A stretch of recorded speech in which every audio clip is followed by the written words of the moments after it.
Hello po. Kamusta naman po ang class? Sayang yung Masaya polish po. application. Masaya? Yes. Favorite color mo to, no? Yes. Parehas sa kulay ng suot mo. Yeah. Mas malinis tong isa. Hala, may dugo. Opo, hindi. Ano na kasi yan eh. Merong, nalinis na siya nung ano, kaya medyo sensitive na siya. Nagulat, may dugo.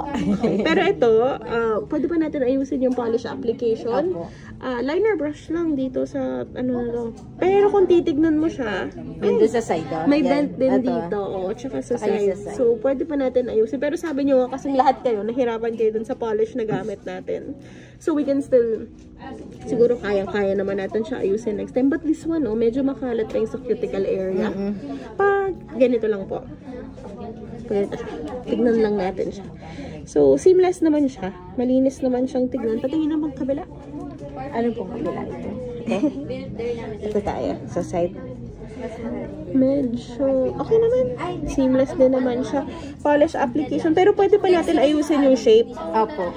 Medyo naguguluhan pa ako sa shape niya. Kasi may mga parang uneven parts pa siya. Sa pag-ano niya. Yung ilalim medyo madumi. Pwede pa siyang linisin. Pero pag tinignan mo siya ng malayo, maganda naman siya. Ha, kamusta naman po yung cuticle scissors? Yun ang hindi ko pa siya masyadong ano kasi Pero na-try mo first siya time ko. kanina. Oo. Kamusta naman Pero yung- gusto ko siya kung yun nga, kumbaga yung hindi pa siya nagalaw, yung cuticle. Unlike na sa amin kahapon lang nilinis. Tapos gagamit ka ng cuticle scissor. Parang hindi siya ano, unlike sa siguro yung talagang hindi pa nalinis. Okay, so, yun buo. ang homework mo sa akin is hanap ka ng tao na madumi yung cuticle.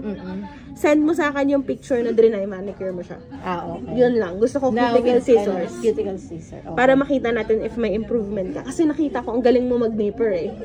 Magaling ka mag-nipper, malinis ka mag-nipper. Pero, paano pag gusto mo na mag-cuticle scissors? Baka kaya naman. So, yun. Kasi malinis ka mag-nipper. So, yun. Thank you po. Okay. Bye-bye.